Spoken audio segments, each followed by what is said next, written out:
Hi, good day everyone. So today I will present my research proposal report entitled Barriers on Effective Communication Among Employees in Banking Organization, specifically a case study of i-CIMB Suraya. So let's start.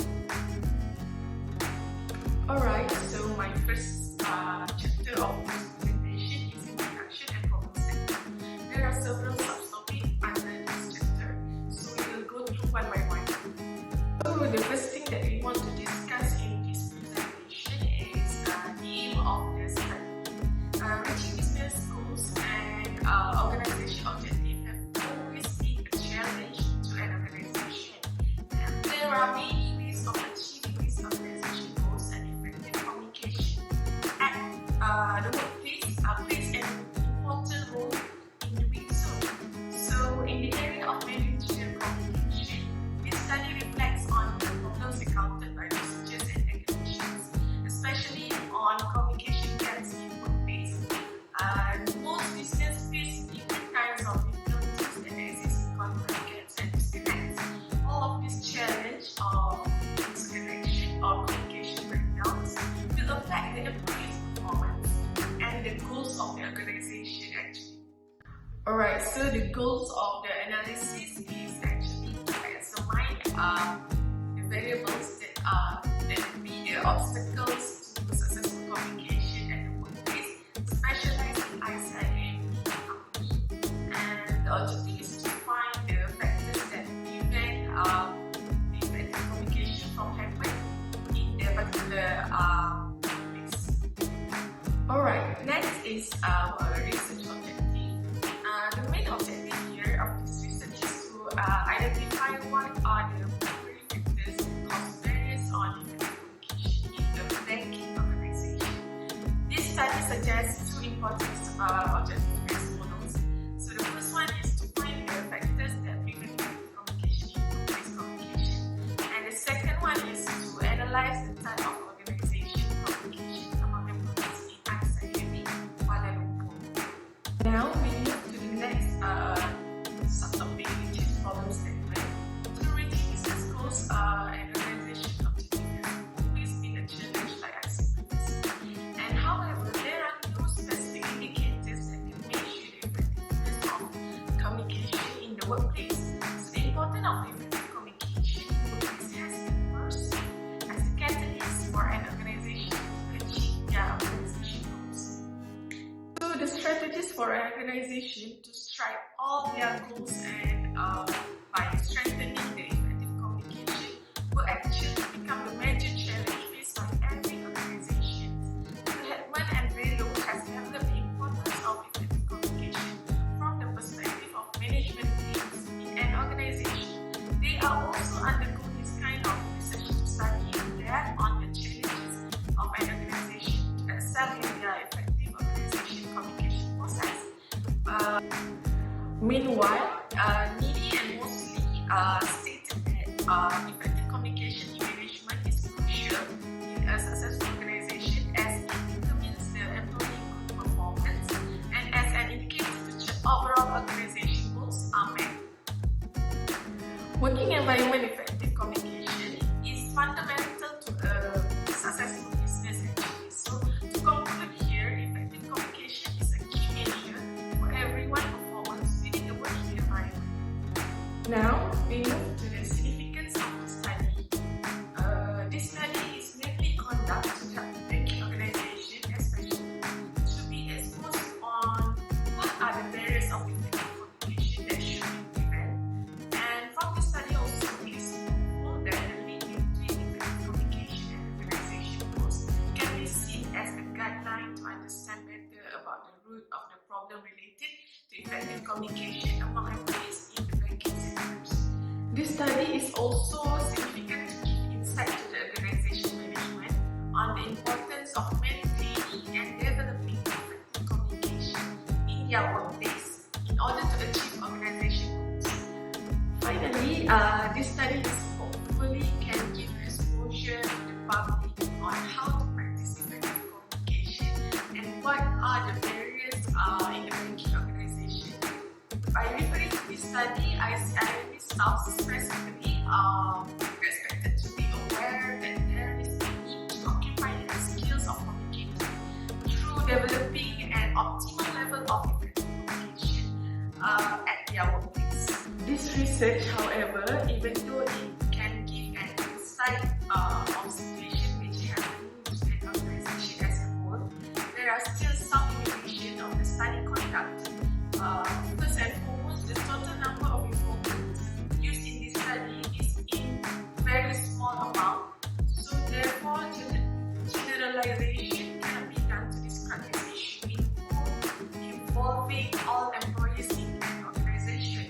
Since the scope is focused only in i-CIMB company, the results provided is significantly describing the situation only in that particular area, and is not to be brought further as different companies be accounted for result depending on respective features and circumstances.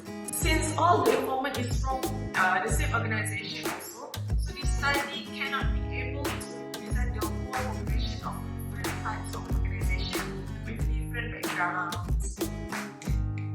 Next, we move to the research questions. How does effective communications allows the organization to accomplish their goals and objectives? Main key study of this research. There are 3 questions that have been carried out in this research. The first one is, from your opinion, do you think effective communication plays an important role in your organization?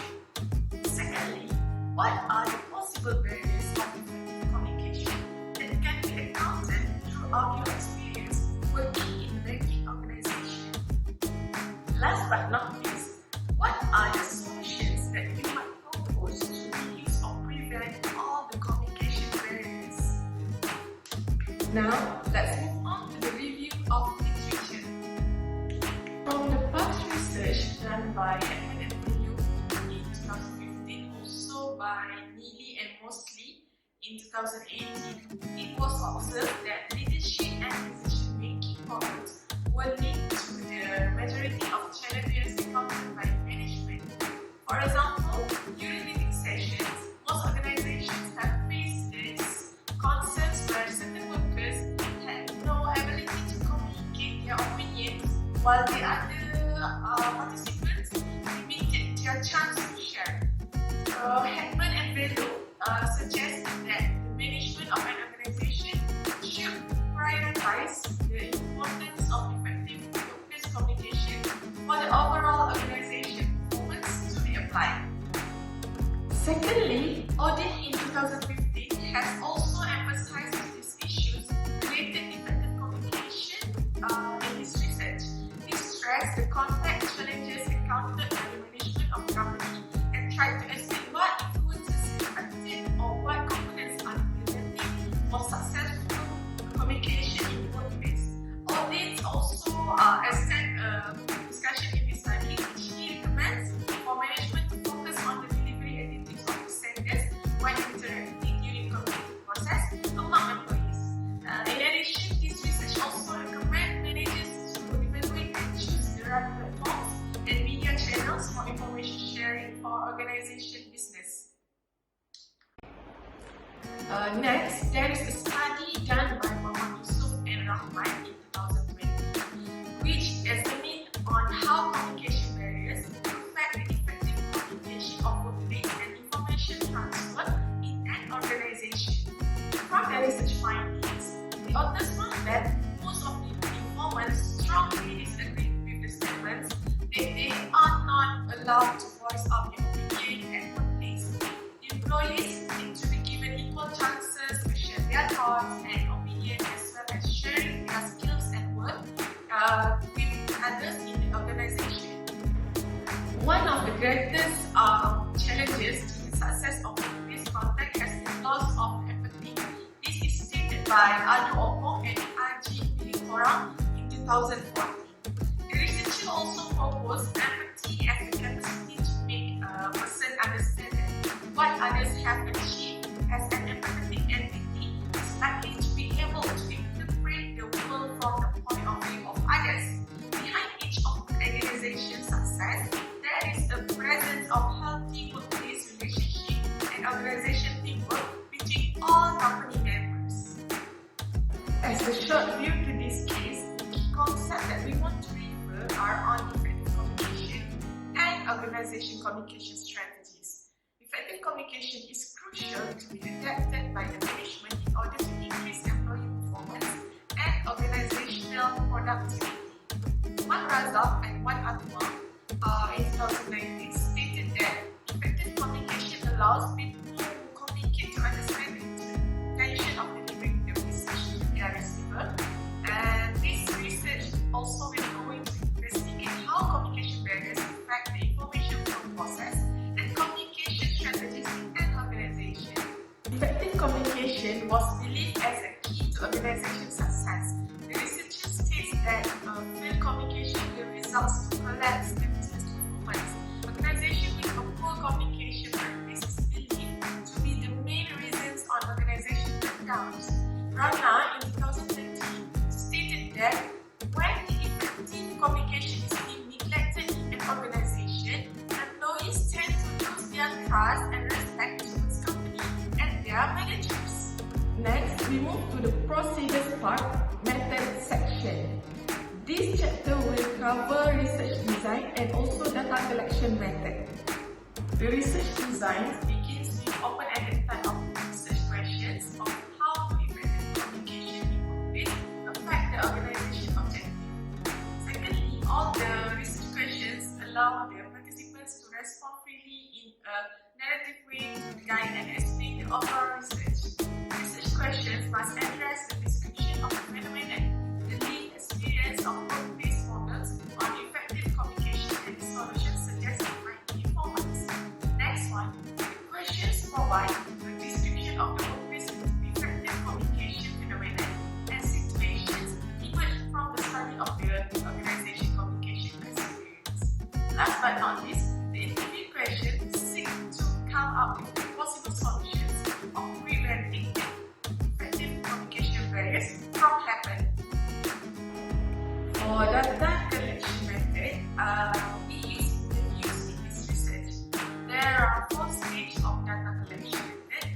Firstly, pilot interviews, then we proceed with the real interviews, and then we do the collection data process, and also last but not least, we do the data analysis process. Under collecting data part, there are several interview protocols that has been suggested by past research. According to Cresswell in 2014, a planned interview procedure for asking questions, transcribing costs, and acquiring a density narrative is required for a qualitative research interviews. Next part is subjects for study. The area of this study is located in Bangsa South, strategically located in the city of Kuala Lumpur, centered along Jalan Kerinci. The scope of the study will be among the employees of i-CIMB Malaysia Central Berhad, comprising of 10 informants from different kinds of position levels who have been randomly selected to be a part of this research. The position levels are assistant managers, executive officers, and also officers.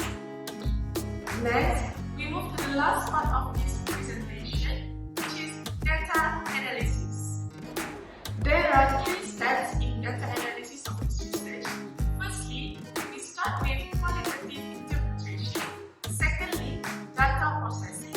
And last but not least, data presentation.